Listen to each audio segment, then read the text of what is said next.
It's shining!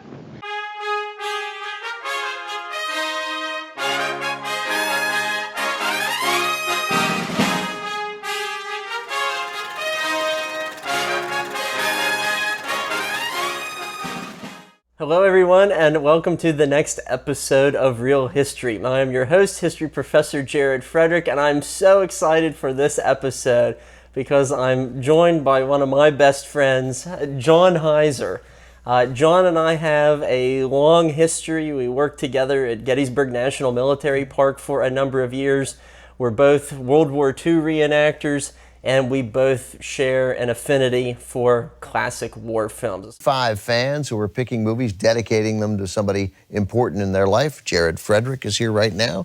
Jared, which movie did you pick? Who'd you dedicate it to? I picked the 1993 film Gettysburg, and I'm dedicating it to my good friend and former colleague at Gettysburg National Military Park, historian John Heiser. Especially those of the Second World War. So, John, what film did you pick for us this evening? This is one of my favorites, and it's one of the early films released in the 1940s, only 4 years after the war. It's called Battleground. It's one of the finest, I think, depictions of men in combat that you can find in that early phase, where there were movies that were produced during the war and very soon after. The story of Ernie Pyle, A Walk in the Sun, a few others that tried to tell the story of what the American serviceman was experiencing in combat. Very few had really come together to put together a story like this about one particular event where a lot of emotions are going back and forth, especially with what was going on at home, what were we doing over here, what we were fighting for, and how we're fighting for each other. And the interesting part of all of this is that the man who wrote this, Robert Peroche, was a veteran of World War II. He'd been a master sergeant with the 35th Infantry Division. Now, prior to that, he had moved to California in 1934. He was hired by MGM as a writer, and he is supposedly attributed with writing some of the best comedy lines for the Marx Brothers, and some of the Marx Brothers movies from the 30s. But after his experience in World War II, and he became very associated or close friends with members who were in the 101st Airborne, he, if anybody, understood the story of what happened at the Battle of the Bulge. He put together a script, talked to several directors, but it was William Wellman who stepped forward, who had been looking for a similar project. There was a lot of competition going on in the movie industry at that time, who's going to produce the next big wartime blockbuster.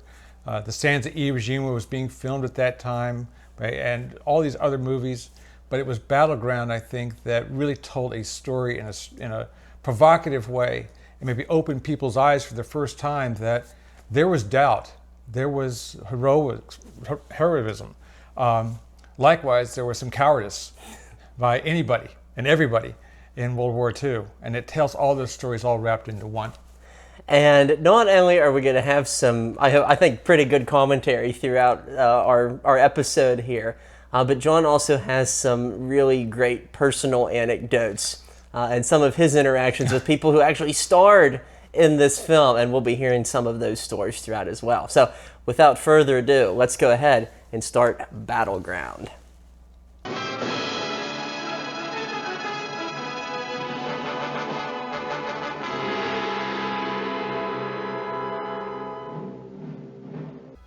Few additional bits that we can get from the opening credits here. Boy, we're really dissecting this. We're analyzing the credits.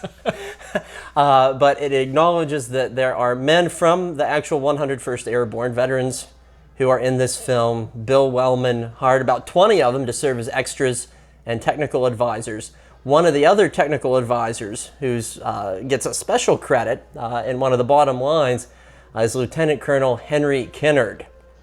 And he was likewise an officer with the 101st during the Battle of Bastogne. So all these real-life personalities were here as this was being filmed, largely in California. They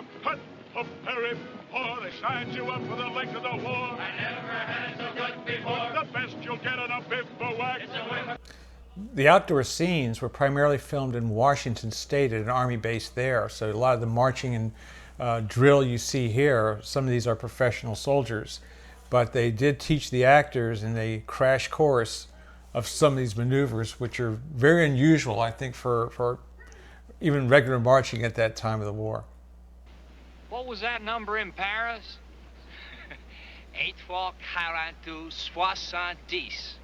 8-12, 42, 70. Don't hitch, hut! Right! We already get this rather flawed yet humanizing perspective where they're sharing the address of presumably a Parisian brothel, Yes. no doubt. Yes. So it's not the spick and span, aw shucks GI interpretation of American soldiers that we had just a few years earlier than this in a lot of wartime films. Grip, hug! 1, 2, 3, 4. Extend, hug! Swing right, hug! Hut, hut, hut, hut, hut, hut, 3, 4. In real life, the camp that the 101st Division was at was Camp Mourmelon-le-Grand, and that was right outside of Reims, France. And just to give you a little bit of context, by this point, they had been about a month off the line in Holland. It was a prolonged campaign in Holland after the failure of Operation Market Garden. And so what we see here is the 101st Division getting some rest and relaxation. And they're hopeful that they'll be able to get Christmas off, maybe be able to have a lot of the winter off. Yeah. And there was even a planned football game between two of the regiments or two of the companies. It was going to be called the Champagne Bowl. They even printed out program booklets for it. But they never got to distribute them. Right. Because something happened in the woods around Bastogne. Hut, hut, 3, 4. Hut, hut, 3, A screaming eagle. Boy, they know who you are when you walk down the street with that on your sleeve. It wasn't bad enough being an infantry replacement. We have to volunteer for the 101st Airborne. So The young actor on the left, Scotty Beckett, had been a child actor in Hollywood, and he did not last much longer after this movie. Marshall Thompson, like I said earlier, this is one of his first movies in a semi-starring role, and he becomes kind of somewhat of a favorite. Like Jared had pointed out, he will show up in The Hell and Back and several of the movies before he migrates to TV. Hut, hut, 3, 4. You had a good home, but you left. You're right. You had a good home, but you left. You're right. Jody was there when you left. You're right. Your baby was there when you left. Little detail here, as Mr. Beckett runs off with the other fellas, they're all wearing raincoats with their boots open. They're off to the showers. That's something you don't really see much about in Army camp life, but to go to the showers, the men would strip down, put their raincoats on, boots and helmets, or helmet liners, off to the showers. That's what makes this movie so rich, and we'll be pointing out some other little details like that throughout that are hidden Easter eggs for World War II historians like us. Tomorrow? You mean you ain't going to Paris? Him? He'd rather play football than eat. The chow we've been getting, I don't blame him. But Paris? One of the fun bits about Fally is, well, not fun for him, but interesting to point out, he was on an aircraft carrier in the South Pacific, and there was a massive explosion on his ship, and that's how he lost his teeth. Yes. And so it's not fake or prosthetics or anything like that in this movie. Many of these guys fought in the war, and it's fascinating that he was able to use this characteristic of his service as in this strange film. characteristic in this film, which at times can be annoying, and most times is annoying, but it also adds to the character.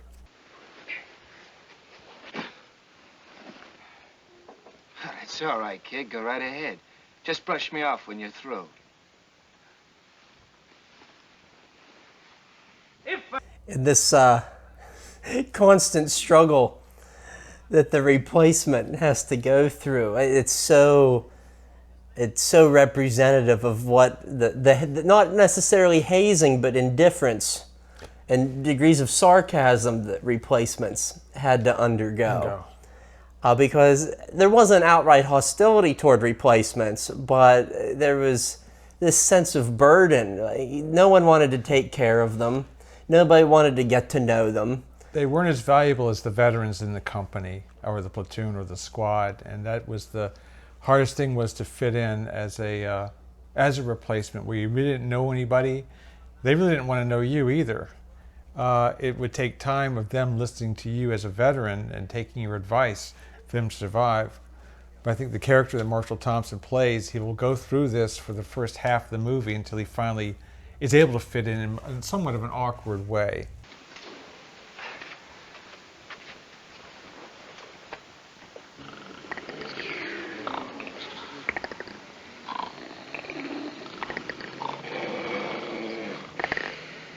For this scene, Wellman instructed the actors to make as much noise as possible while they were sleeping. Snoring, shivering, shaking, moving around, farting.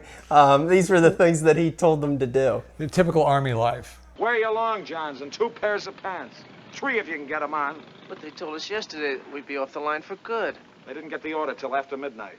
Well, it's trucks this time instead of gliders. That's a good sign anyway.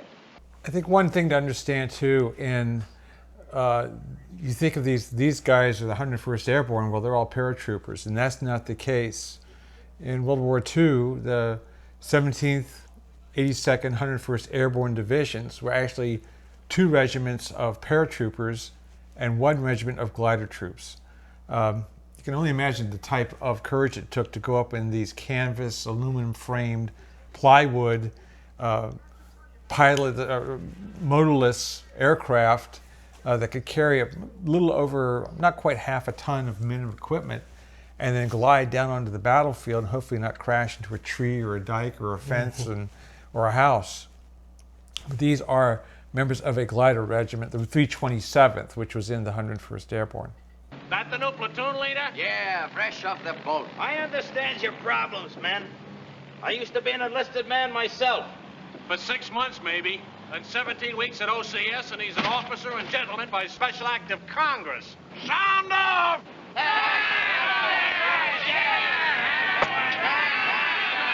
And I will tell you right here, my favorite character in the whole movie, I have several favorites, but it is definitely Sergeant Kinney, played by the platoon sergeant, played by James Whitmore.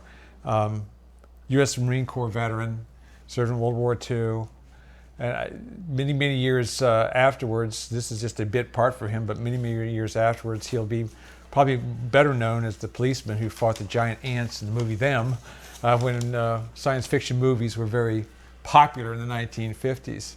And he gets killed by the giant ant, unfortunately. Spoiler alert. Spoiler alert. In the sewers of Los Angeles. But, of course, best of all, he's known as Brooks. Yes. Off of the Shawshank Redemption. That's probably what he's best known for today. His acting career expanded such a long time, and if you ever had the chance to see the stage production of Give Them Hell Harry, where he portrays Harry Truman, it is outstanding. It's one of the best, I think, stage plays that I had ever seen, even though I didn't see it live. But he was really an incredible actor with quite a gift.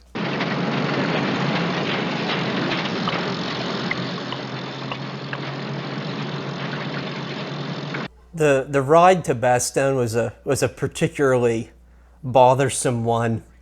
Later on, Ronald Spears of the 506th Parachute Infantry Regiment said that the trip was particularly bad on the bladder because they had very few stops. They were actually many of them were in open top trucks. They didn't even have canvas covers on them to protect them from any of the elements or anything. But the one saving grace is that the Luftwaffe wasn't around and the column never got strafed. Mm-hmm. So they thought, well, maybe that's a good reason itself to be thankful. Yes.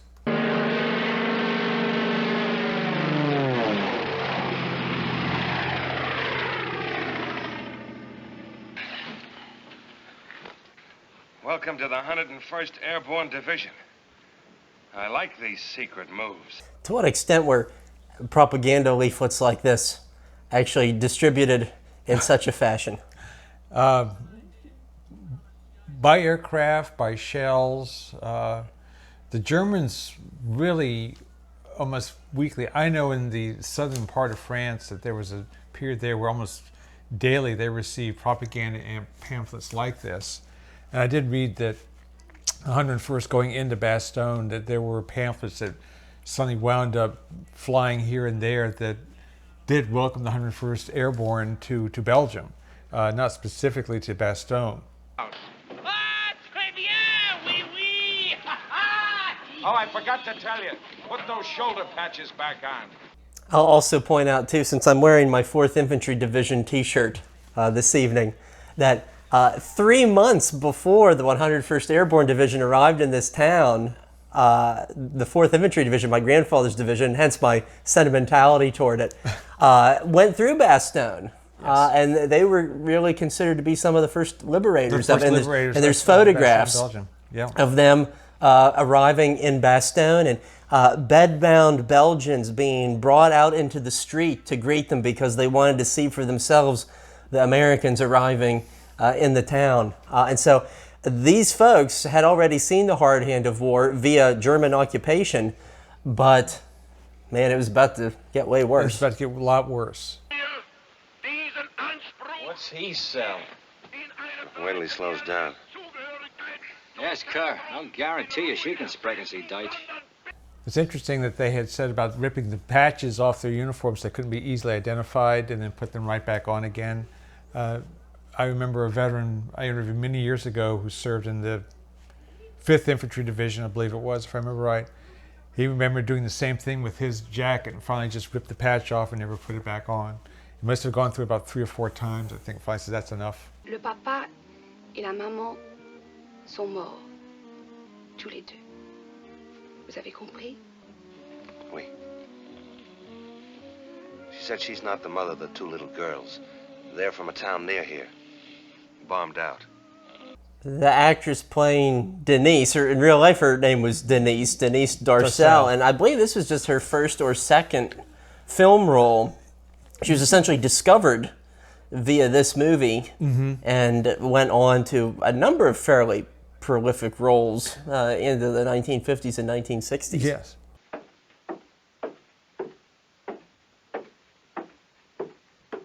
Hey, Denise. Oui? Wake me up early, will you? Peut-être. This is a perfect part for Van Johnson as the somewhat goo-goo-eyed womanizer, and watching her down the steps is one of these, again, kind of a subtle, like, wow, look at that movement, look at that shape. But again, this is 1949, so you have to really be careful about what you're trying to show and what you're insinuating here.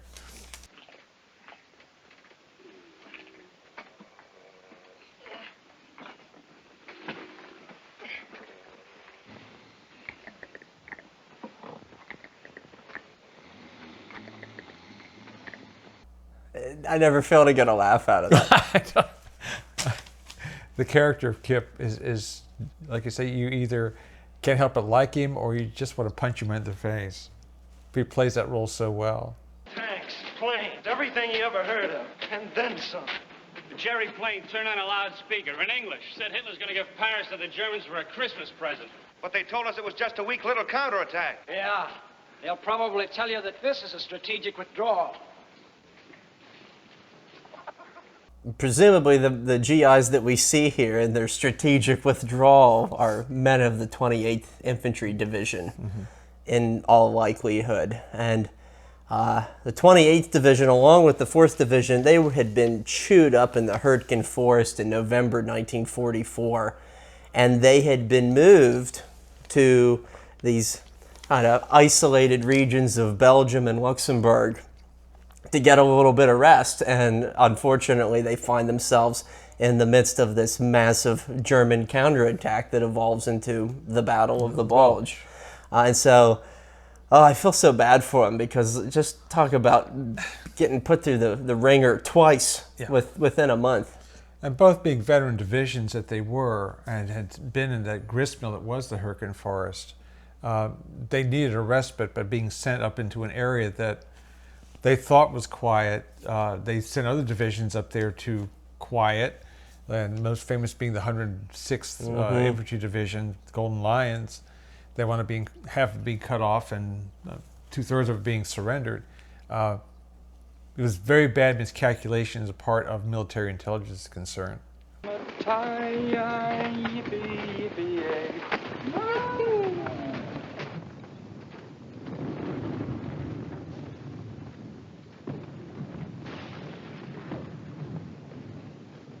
And they do mix original footage in with some of the regular movie that they've shot in the studio. Almost all of these scenes you'll see now for the next hour or so were shot in the studio in California with the fake snow and the fake fog. But it's very, very realistic in a lot of ways, because all the accounts, photographs, everything that comes out says the same thing. The fog was so bad. Drop your packs and rolls. Drop your packs and rolls. Drop your packs and rolls. Third platoon, on your feet.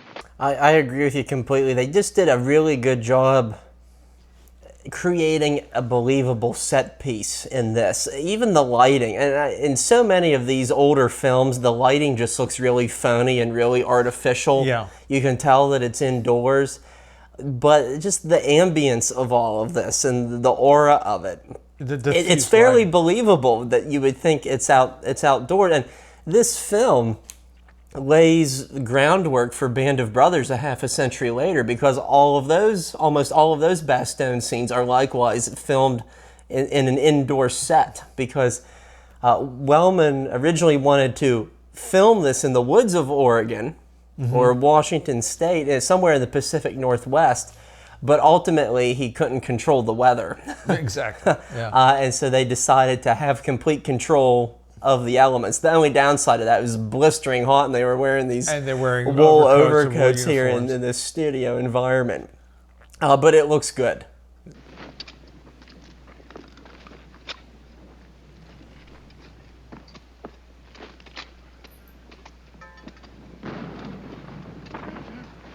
The ongoing joke here with Hawley always trying to keep his eggs safe. Eggs were rationed overseas. It was hard to get an egg breakfast in a place like England in the months before these guys would have glided into Normandy. It was it was a luxury item. It was gold to some of these men. We're so used to powdered eggs and dried meats like Spam and other things. Just fresh eggs, very unheard of. Just once, I'd like to dig a foxhole and find out that's the one I'm sleeping in. One reason why so many veterans found this to be such an honest movie is because I think this movie may hold the record for a war movie of the number of complaints and grumblings. Yeah. Pretty much the whole script is just men complaining about their circumstances. And it's very accurate in that regard. And I think that's true in that one thing that Perosh wanted to write, and what he did within the script and the screenplay, which won the Academy Award, is that there's a lot of griping back and forth about everything, no matter what it is. And I think that's very realistic. It's something that had not appeared in other wartime movies up to that point. And when you get back home, what would that be? 200 francs? Oh, I'll send you a bill, Johnny. Tell him that well, you'll think of something.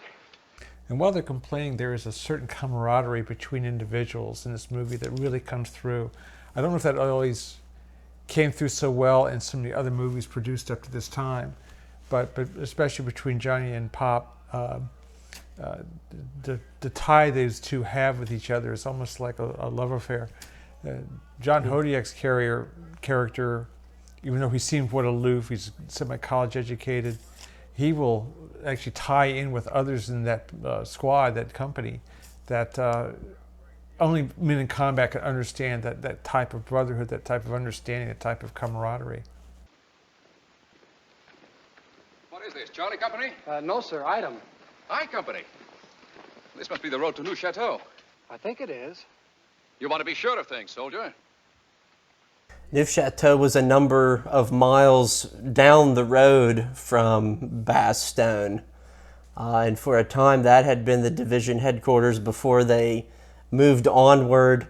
I believe it was the Corps headquarters as well as the battle was ongoing. And of course, eventually, that road to Neufchâteau would be cut as Bastogne becomes encircled.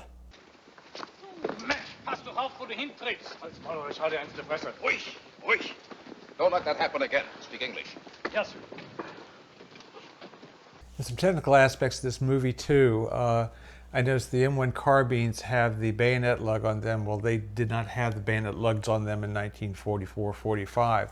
That's really a very late World War II post-war addition. But the men that just came by in those American uniforms were actually German soldiers that was very famous during the Bulge. There were small squads of Germans dressed in American uniforms that infiltrated, tried to cut communications lines, find out information.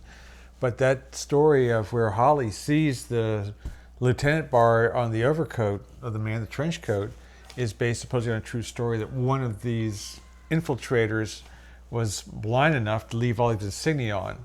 And in the field, every lieutenant, every captain worth the salt or had been experienced enough, the first thing they did was take their bars off. You always knew who your officer was, so you didn't have to have that ID out there. Correct me if I'm wrong, I don't think any of those infiltrations happened in the Bastogne area, though. No. It was in other sectors, and so that's a little bit of theatrical license taken here to add some drama and suspense. Yeah, nothing of that happened in the Bastogne area. Mostly it was, I believe, the north. I'm guessing here, that I don't remember offhand, but there were those instances, and like you said, I think it's thrown in here just for dramatic effect. You better watch out, you better not cry, you better not pout, I'm telling you why. Is this K Company? Yeah. Where'll I find Hooper? Hooper? Never heard of him. With this little bit of holiday spirit here with Santa Claus coming to town being sung and the snow.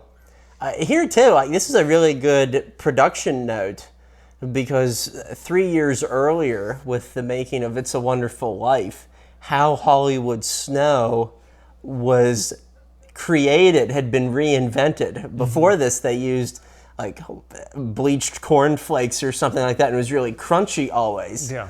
But It's a Wonderful Life created a synthetic snow that had a slushy look to it, and that's definitely the look that we get here in this film, and it had been incorporated into Hollywood movies since. And so we owe it to another 1940s film, It's a Wonderful Life, that we have this good production element here. Hey, Kenny, how about show me the way to the aid station? I'm freezing. Feeling any better? Worse. Much worse. Never felt so sick in my life. Maybe I've even got pneumonia. This film underscores the point that these men are fighting two enemies. There's the Germans and there's Mother Nature. Trench foot, frostbite, illness resulting from the cold, it immobilized as many men as did artillery bursts in these woods. And you really get a sense of that in this movie. Thanks.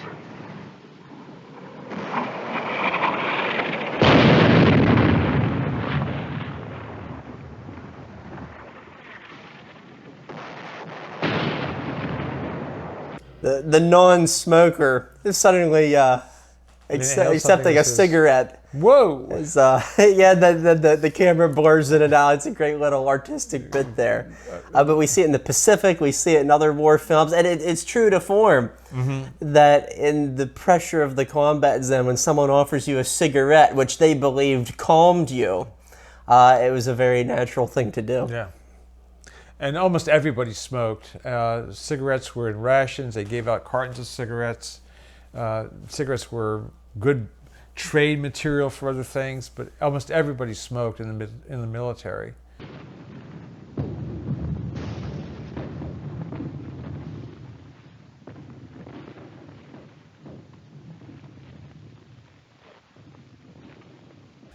One thing about the movie too that struck me the first couple times I saw it is the level of authenticity that the efforts they made for it to be totally authentic. When you look at these guys, the paratroopers did not go into Bastogne with as much luxury as the glider pilots did because they had more access to materials. But some are wearing overcoats. A lot of the men are wearing raincoats, which were at least some element of warmth. Raincoats were worn a lot more than people think. And you see a mixture of just a regular uniform, the 43 uniform, with overcoats over them, raincoats. It is that type of mixture. If you're looking at photographs of the 101st in 1940, 44, 45, It's almost spot on. Well, I guess our mission's accomplished. Courtesy of K Company. You can tell them to stop worrying about this area. Them and us both, Lieutenant. Thanks. Well, I guess we might... Can definitely sense a hint of German accent in his lines here. Very slight. And Holly recognizes the lieutenant's voice from the night before. Mm-hmm. And he's still wearing his bars. Still wearing his bars.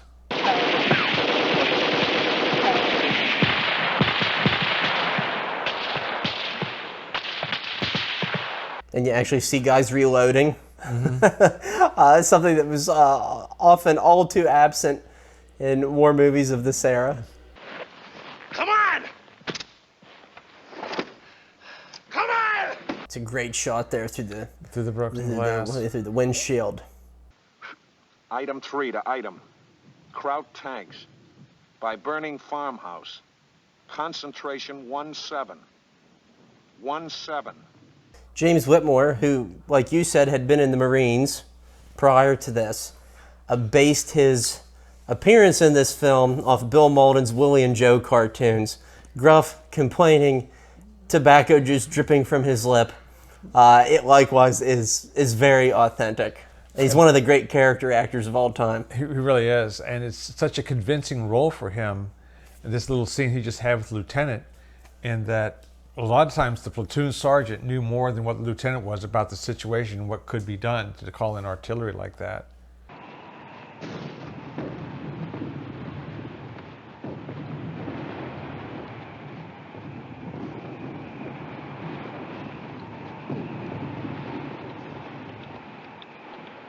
Johnny! Hey, Johnny!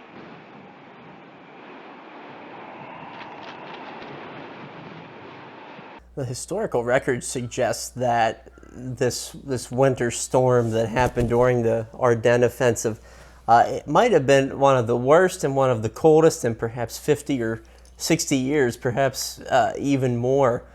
And so concerns about exposure to the elements, that possibly even leading to fatalities like we see here, it's not beyond the scope of imagination. No, and it's not.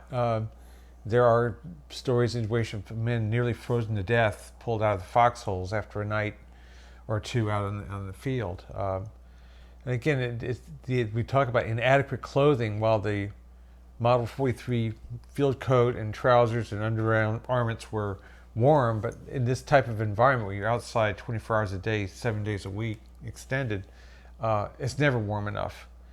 The other thing too is the amount of food and rations these men are getting, which is C rations, the possible 10 in 1, but certainly is not adequate enough to keep body temperature up and get enough calories into their bodies to keep them warm. At Bastogne, the 101st Airborne. Hey, that's us. Men, you will be proud to know that you are making an heroic stand, hurling back the best that von Rundstedt can throw at you. Who's von Rundstedt? The Kraut general. One of the fascinating things about Bastogne is that it became legendary even before the battle was done. There aren't many battles like that, and I think that the semi-prolonged nature of it and this narrative of being surrounded, of being like an Alamo sort of situation, it really captured the imagination and the inspiration of the American public back home. But it's not far from the mark here. These comments of the folks back home knowing more about our situation than what we do. There was a strong degree of truth to that. What about the field hospital? Captured. Medics, casualties, equipment, the works. Must have been just after the meat wagon got there with Wallerworth. I guess Standiford was there too. Some of the walking wounded were killed. They say the fight they put up was one for the book.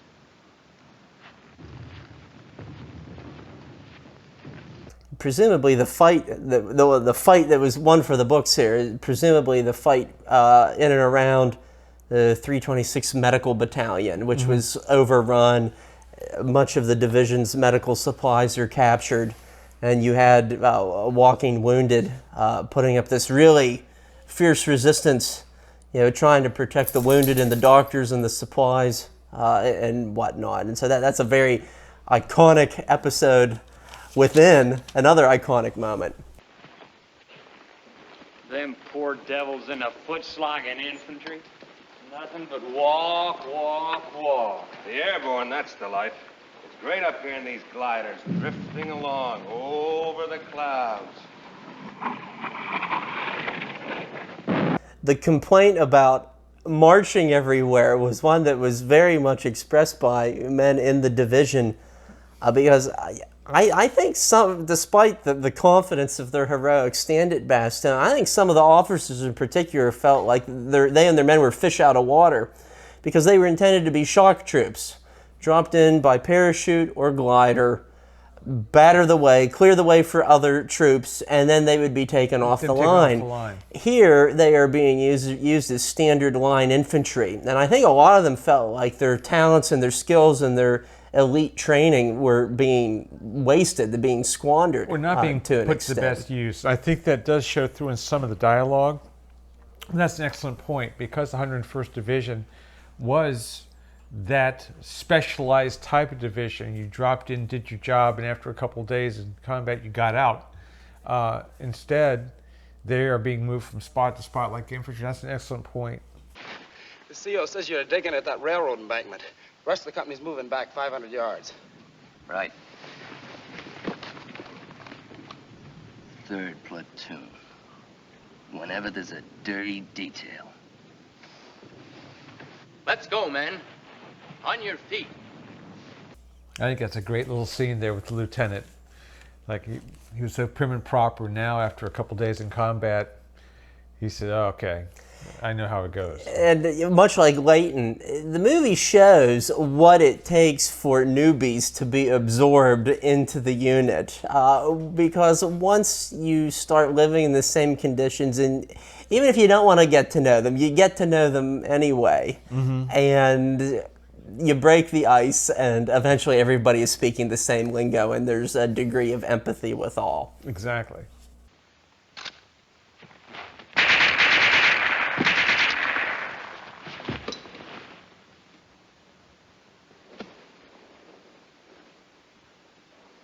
There were, in fact, 2 railroad lines leading into Bastogne. One of those lines runs north of the town.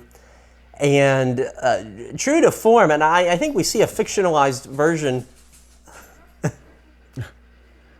I'll try that second part again there. True to form, I think we see a semi-fictionalized version of the assault that took place there, where I believe about 2 German platoons tried to move down the railroad cut that would lead into the heart of Bastogne. And I think this is essentially supposed to be one of those firefights that took place that night. The writer of this movie, Robert Peroche, tried to base a lot of the incidents on actual events around Bastogne. That's what's intriguing, and not being somewhat of a novice of the details of this. That's one thing I found kind of intriguing about this, that he tried to fit these roles in. And it's like you say about the little fight at the railroad.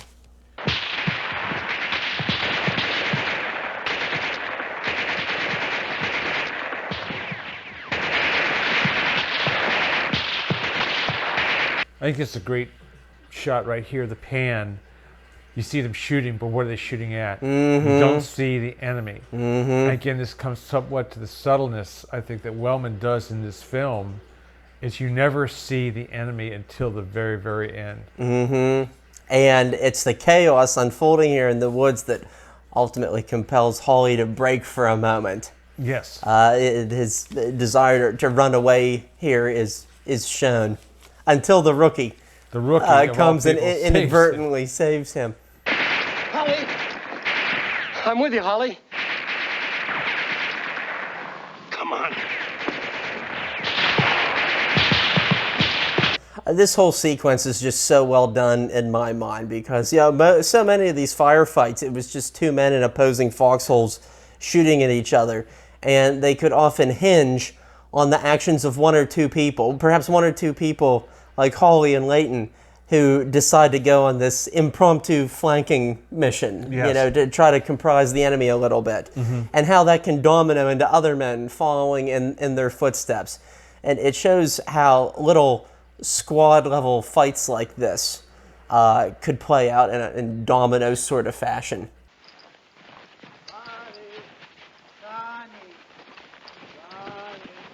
Vorwärts, Marsch! Schnell! Schnell! Again, look at the authentic end of this. Sure, there might be a few little glitches here and there, but the German troops in winter camouflage, it was very well known during the Battle of the Bulge that a lot of the German troops were outfitted with white camo jumpsuits, and the Americans would either go into homes and use linens, blankets, whatever was doilies. White. Doilies. Yeah. There's numerous photographs. These guys were in bed sheets, but some of them did take the German camouflage off and use that throughout the end of the war, at least during the winter combat.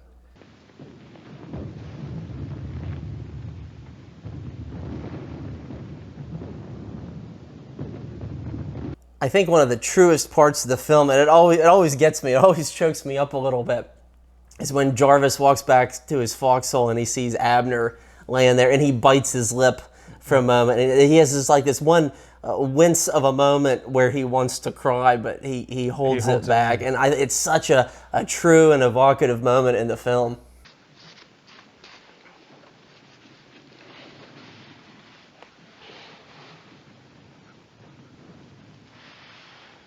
Thanks, Bob. I'll drop back later. Just don't get carried back.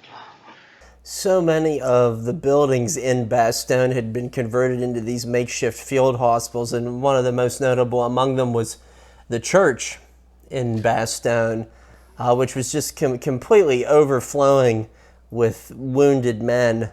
And there's some really powerful firsthand accounts about the work that was ongoing here. One of the wounded men was fiddling with a radio, and he was able to pick up some far-off civilian network, and they picked up Bing Crosby's White Christmas, and so oh my God, the whole church was silent except for Bing Crosby's voice echoing through this stone chamber, and people say you could hear a pin drop. Just because it was such a somber moment as people were desperately working with practically no medical supplies trying to save these folks. Hey, Betts, anything left? No. But it's clean. It's only leftovers. I don't even see those things. Well, I want to see them. I want to remember them. Jarvis always seems to be, in my mind, the ballast for the squad. He's always the moral compass. He talks about the newspaper, he talks about why we're fighting this war, he talks about the power of the press, he talks about wanting to see these things and remember them. He wants to validate why he and his men are going through all this, even though he complains like the rest of them.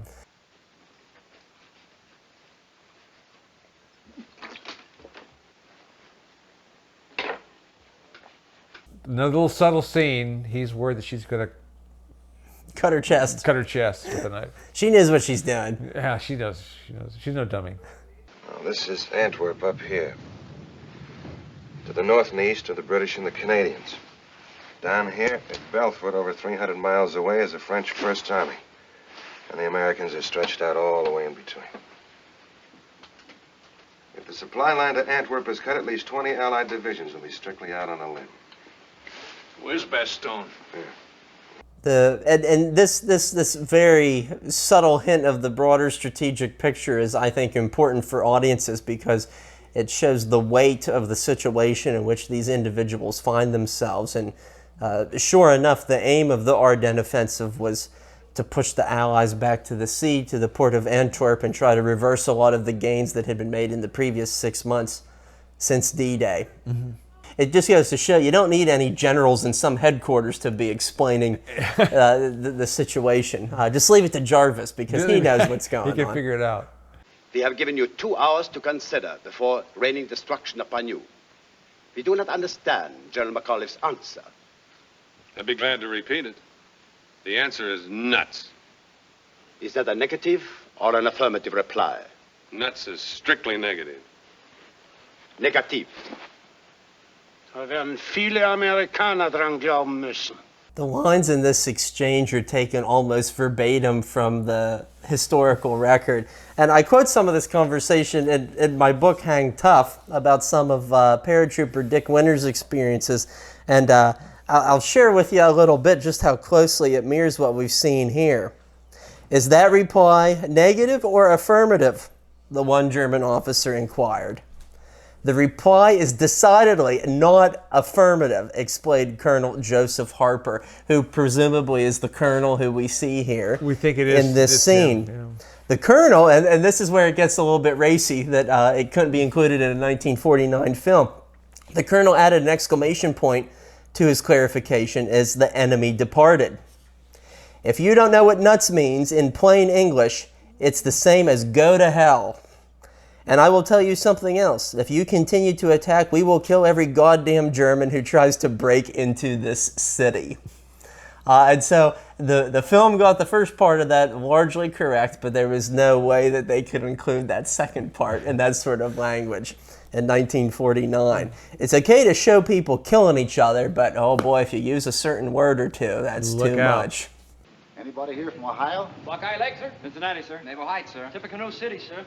I'm from Chillicothe. Any of you men Lutherans? Here, sir. Here, sir. I am, sir. My wife is, sir. So am I. This is an intriguing scene here that we were talking about this earlier, that we believe some of the extras here in the background are indeed veterans of the 101st Airborne that were asked to be advisors or part of the film. Just unfortunately, finding the credits of exactly who they are and what characters they play is unknown. I've not been able to find that. I am very intrigued, though, that one of those soldiers staying there is an African American. This trip was necessary. As the years go by, a lot of people are going to forget, but you won't. And don't ever let anybody tell you you were a sucker to fight in the war against fascism. And now, Jerry permitting, let us pray. Let us pray for this fog to lift. The sermon in this scene, in my mind, is very reminiscent of the drugstore showdown in The Best Years of Our Lives, where some people after the war who wanted to turn isolationist again began to question whether we should have gotten in the war. Some people were saying, oh, that Hitler guy, he wasn't that bad. Was it worth fighting a war? Blood? Yeah. And so the scene in which the characters of Fred and Homer in The Best Years of Our Lives pounce on a guy who was denying the war's validity. It's essentially the same conversation that we see here, that we were right to fight a war against fascism, and the consequences of not doing so are too horrible to even contemplate. So it's not necessarily a conversation that probably would have happened in 1944. I think guys knew what they were fighting for there, what they were doing there in 1944. I think this is dialogue to remind people 5 years later that yes, that what we were doing was a worthy cause, and we should know what we were fighting for, and we should acknowledge what we were fighting against. Exactly. I believe it was just reinforced the fight against fascism and the fight against the Axis that wanted to take over the world. And that was definitely a threat. It was a bona fide threat, and these guys that went there and did that job and came home were proud of what they did.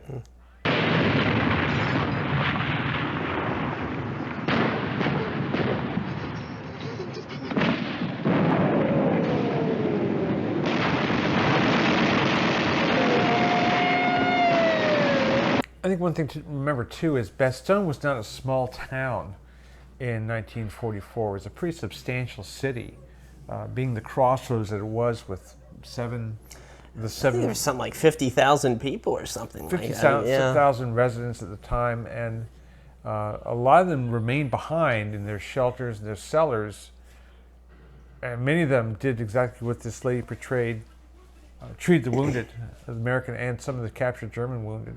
Both sides. In these scenes where the community's being bombed, you really get a sense of almost helplessness to it. You see men with 1,000-yard stares, men crying, the buildings being bombed, the civilians being killed, the poor little dog in the street scurrying off to find cover, the anti-aircraft gun running out of its ammunition. It's all building momentum for what would appear to be a losing battle. Yeah. But that's the great narrative of the film. Good thing they didn't send me up. I never even fired an M1 rifle. Last time I was out on the range, they were still using the 03. The 03 is definitely an easier weapon to operate for beginners. Yeah. I'll say it from firsthand experience.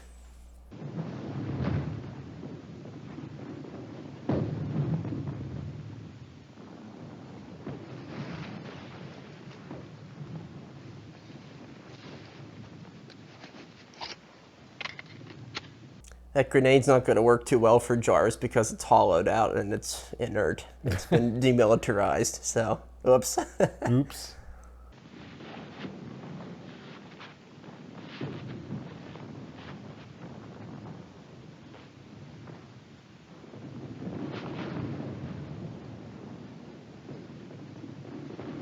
Hey! It's shining! It's shining! And again, one of my favorite scenes in the movie is this scene given to James Whitmore as the bedraggled sergeant who automatically sees hope with a light. The weather over Bastogne finally broke on December 23rd, and it was bright blue skies, and C-47s came barreling in, and over the next several days, the Air Force dropped some 500 tons of supplies in and around Bastogne. Unfortunately, not amongst a lot of the equipment, there was not a lot of winter clothing or boots. So they had to keep on fighting with what they were wearing, despite the fact that they at least had food and ammunition. Save me a couple of drops for my lighter, will you? Lighter? I got a little old lamp I gotta fill back in Bastogne.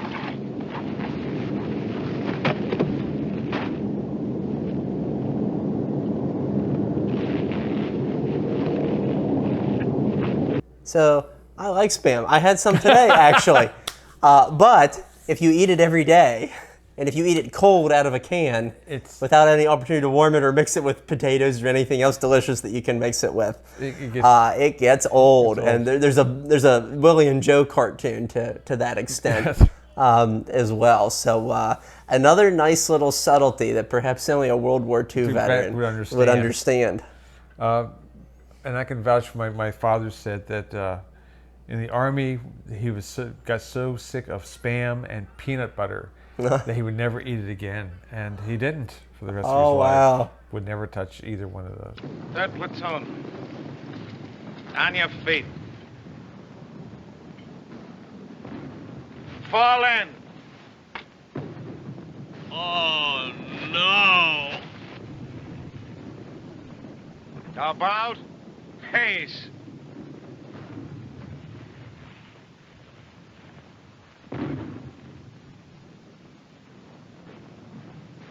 All right, come on, come on.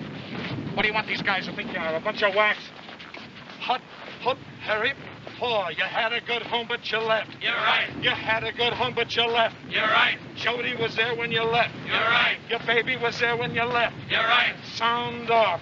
The fun nugget about this snippet with them marching off, the song, Jody is this kind of amalgamated person, this anonymous individual, a symbolic figure who stays home, doesn't serve, and ends up walking off with another guy's girlfriend, someone who is in the service, and so.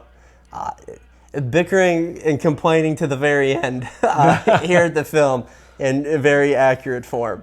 So before we do our conclusion, yes, you have two really good personal stories connected with this film because you've met at least two of the actors, main actors who are featured. So let's start off with Van Johnson. Van Johnson, who was this darling of the Hollywood establishment during the war years. And this was a very different role for him. And he spoke about this when you had a chance to meet him. So under what circumstances did you meet him, and what did he talk about? It was 1994. He was a special guest at Fort Story, Virginia. It was actually Fort Lee, Fort Story, for the 50th anniversary of the commemoration of D-Day. I was a reenactor there, participated in the beach landing, and at night they had a USO show with Van Johnson being one of the featured speakers, and everybody was all gung-ho, oh, Van Johnson, all this great Hollywood actors coming in.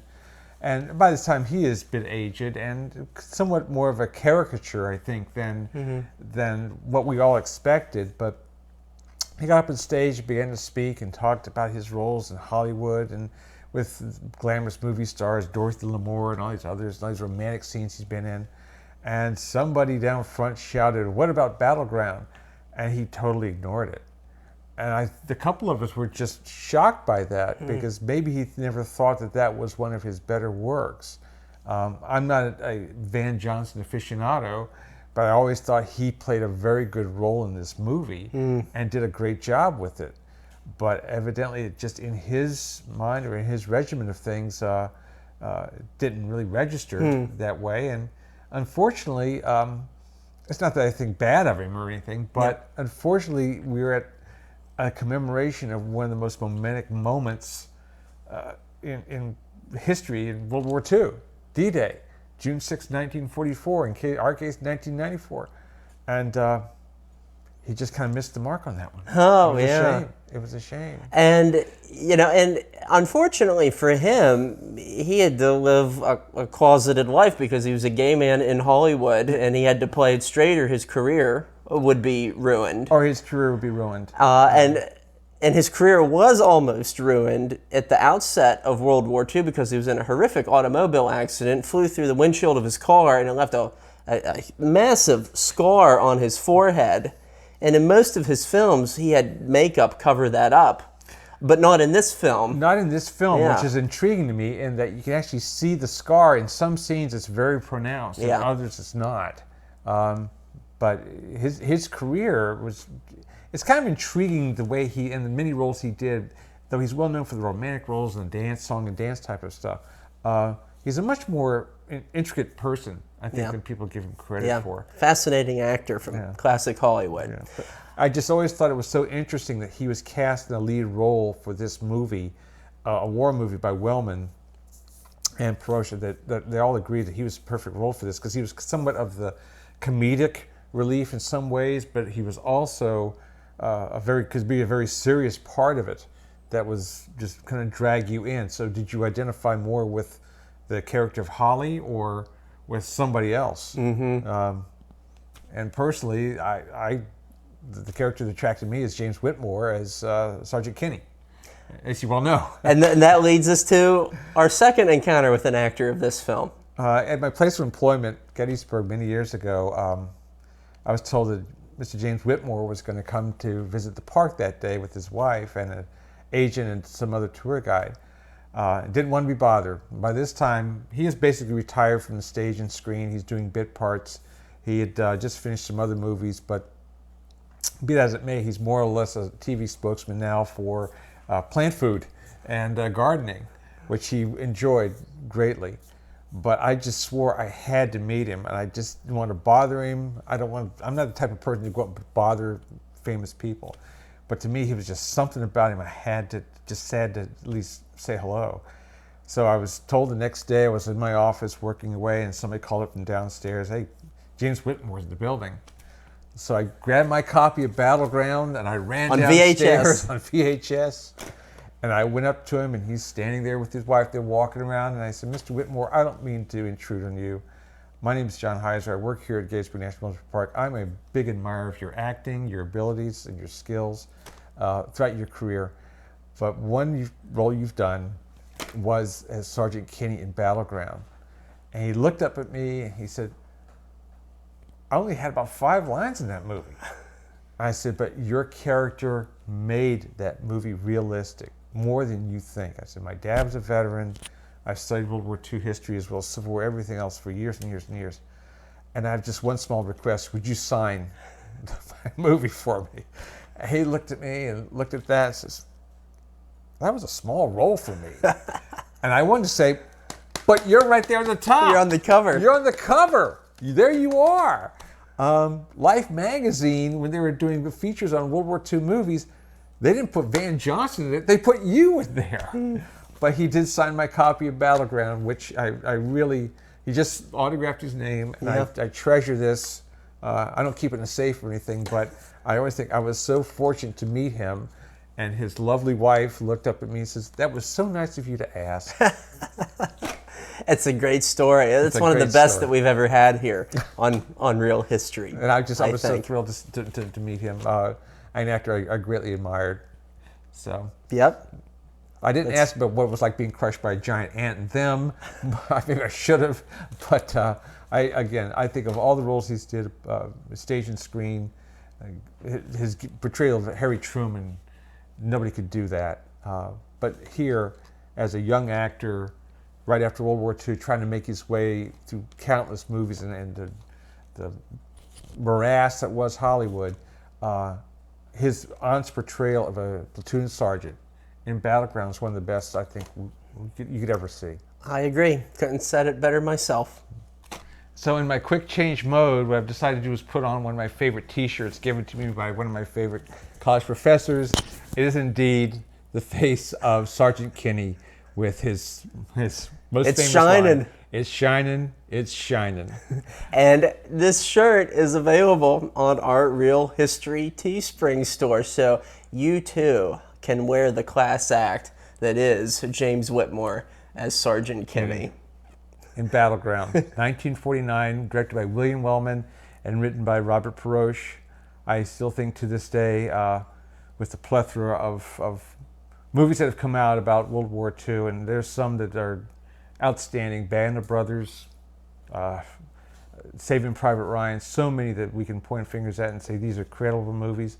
This one still stands out. I think it's one of the best, most honest movies of what people were thinking, the soldiers were thinking, the GIs were thinking that cold winter months there in Belgium in 1944. Well said. And the scariest thing is that this is a movie that was almost never made because Louis B. Mayer, who was the chief of MGM at the time, he thought nobody wants to see a war movie anymore. We just went through 4 years of a horrible war. We're going to do musicals and epics and other things and movies in color. And Dory Sherry, who was the co-writer and really the creative force behind this film, he knew a good story when he saw it, and he kept insisting to one filmmaker after another that we have to make this film. And the movie wildly exceeded expectations. It made more than double of its $1.6 million budget when it came out. And it showed that there was still an audience for these types of stories of men in war. Mm-hmm. And it's really one of the greatest, as both you and I think. Absolutely. Yeah. I think to America, too, they had seen newsreels, they had seen small films, and like we mentioned some before, A Walk in the Sun, several, the Ernie Powell story, several others that were very dramatized versions of Americans in World War II, American servicemen in World War II. I don't think anybody has seen anything quite like this and quite this honest.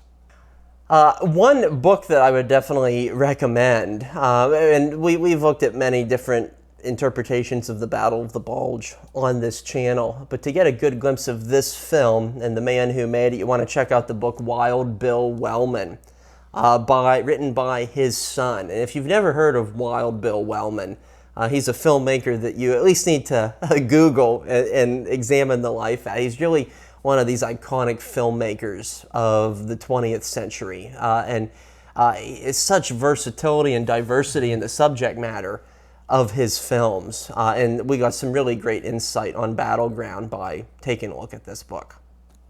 I think one of the other books I'd recommend too, as Jared said, there's a plethora of books about World War II, especially with the Battle of the Bulge, because that's one of the highlights, is D-Day, the Battle of the Bulge. I also recommend the Army Green series on the Bulge that just basically documents the events day by day, month by month. It's very hard to get a hold of that volume. You can probably find it at your local public library or a college library. And you want to go back to one of the earliest episode or earliest accounts of the Battle of the Bulge is The Bitter Woods, which is really a very, very good book.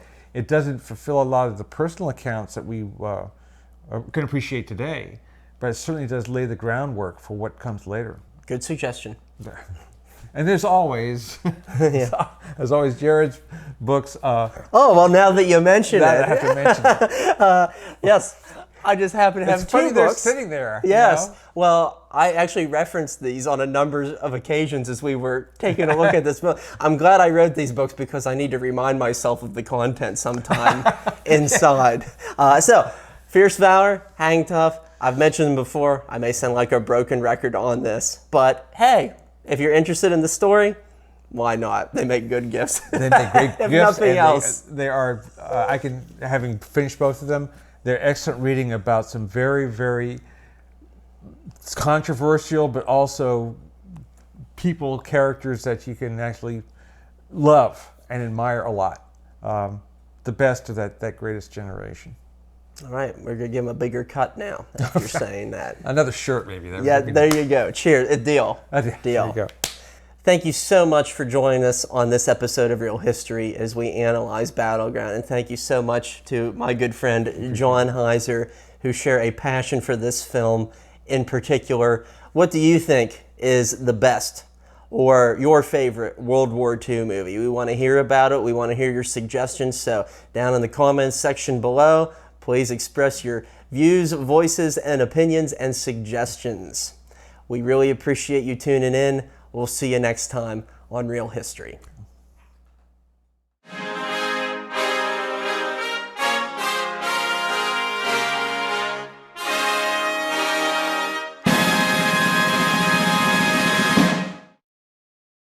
That's for sure. That's for dang sure.